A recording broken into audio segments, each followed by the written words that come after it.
I actually believe that we'll start with Carlin, who's going to give sort of a summary of our meeting.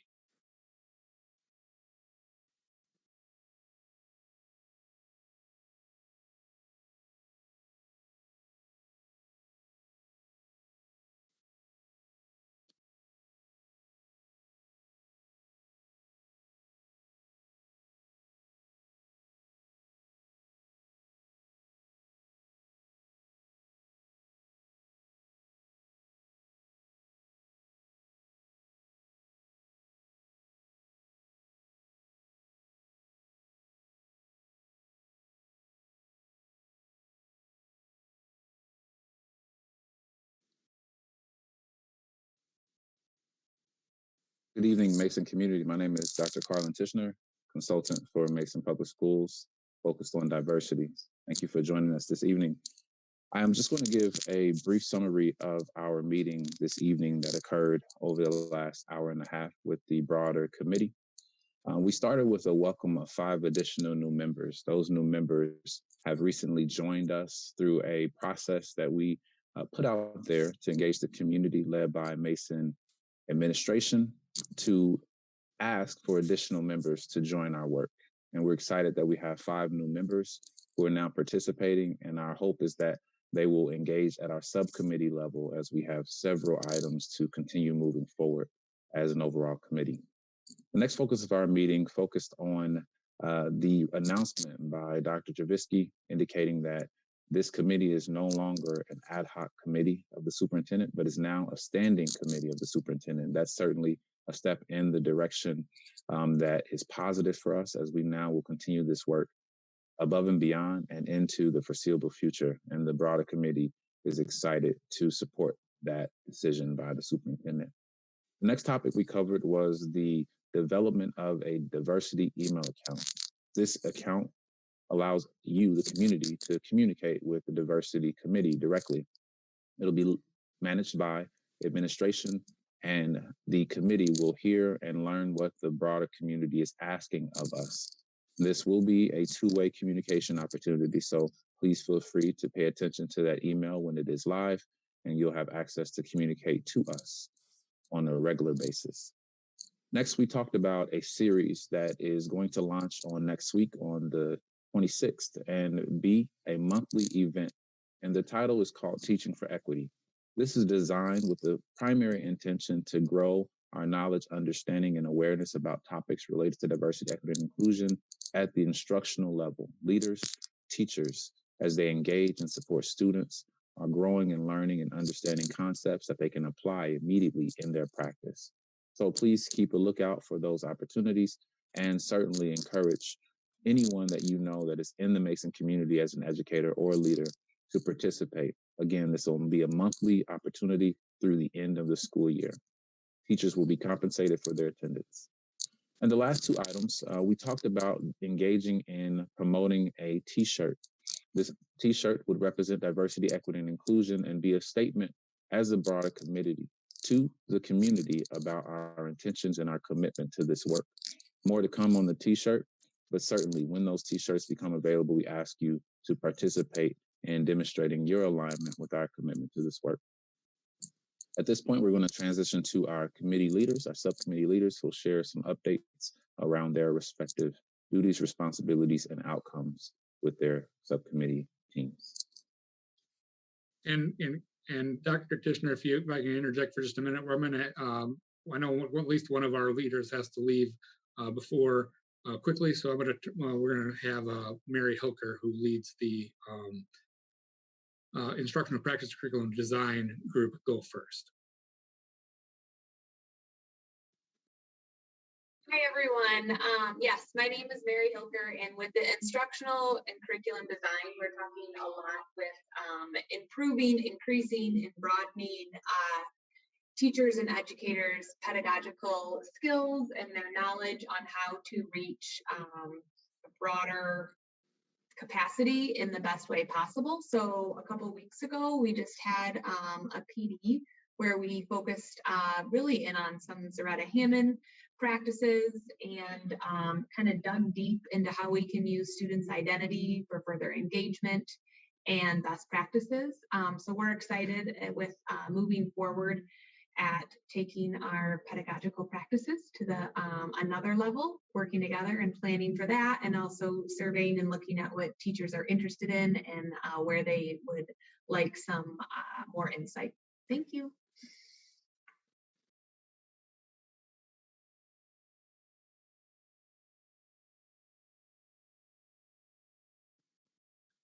Our community group will go next. Hi, I'm Jen Slosher, and I'm working on the Community Education Resources and Communication Group. And we are tasked with helping educate and communicate with the community, basically, to talk more about diversity, equity, inclusion, and help grow the understanding in the community, and provide activities, work with the community to support their activities. And we've talked about developing a website where we can list resources for parents and families and community members to learn more and to have support in some of these topics. Also working on setting up student and parent advisory committees so that we can discuss what's happening today in our schools and figure out ways to provide more support so each student is supported. Also talking about doing town hall meetings that we can discuss different aspects of diversity and help kind of with the community and their overall understanding and grow support.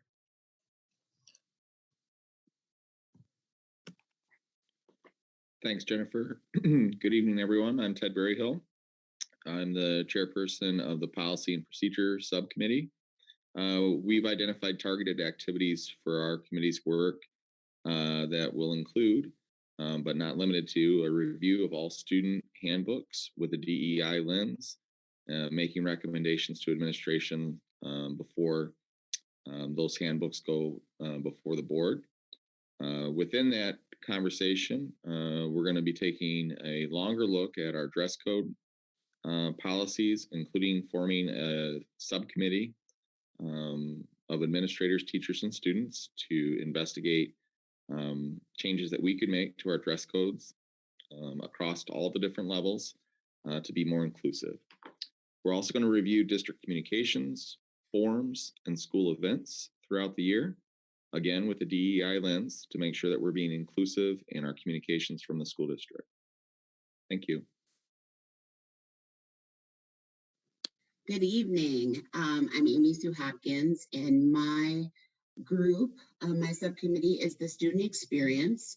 We have been working on our logic model, and we have been working and are kind of getting the finishing touches on creating a survey for students, taking a look at the culture and climate of our schools. And then we will be moving into benchmarking different areas of diversity, equity, inclusion, and deciding what grade level those various things will be taught. So that is what we have been working on. Hi, I'm Kim Clark, and I am on the Educator Development and Resources Subcommittee. We are working on developing and finding resources to help educate our staff in their own learning, as well as identifying areas of need as well. We are working on a project to include our student voice in our reasoning behind why we do our work that we do. And I guess that's about it for now.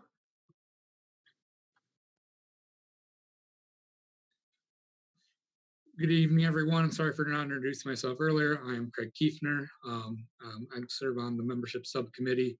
Our last month has been busy, as you can imagine, as we have worked through the process of developing a applicant survey, distributing that survey to the community, looking for members in various representatives in several of our buildings, as well as other positions.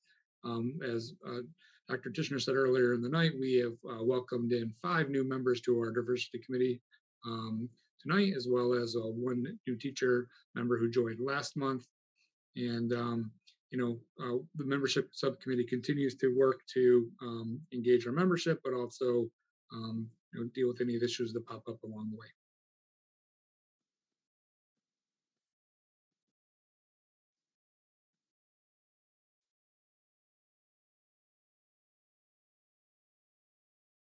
We'll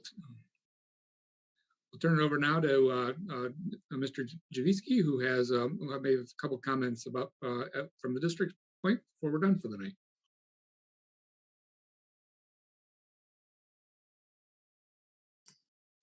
Good evening. This is Ron Chaviski, Superintendent of Mesa Public Schools. Exciting to see all the new faces at tonight's meeting and all the work that's being done in support of our diversity, equity, and inclusion work. We've got a great team, great subcommittees, and a lot of good thinking going on here to help and support all of our students district-wide.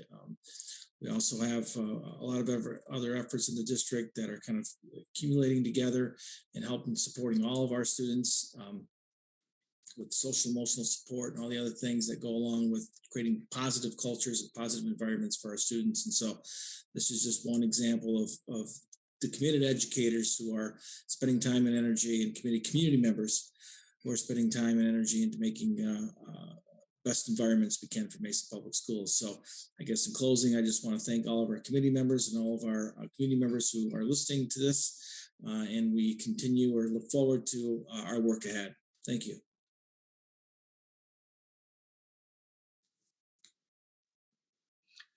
That concludes our summary of tonight's Diversity Committee meeting. Thank you for joining us for this public share out, and we'll look forward to seeing you next month. Feel free to interact with us and look for that district email link if you have any direct discussion you'd like to bring to us, or reach out to anyone on the committee. Thank you very much.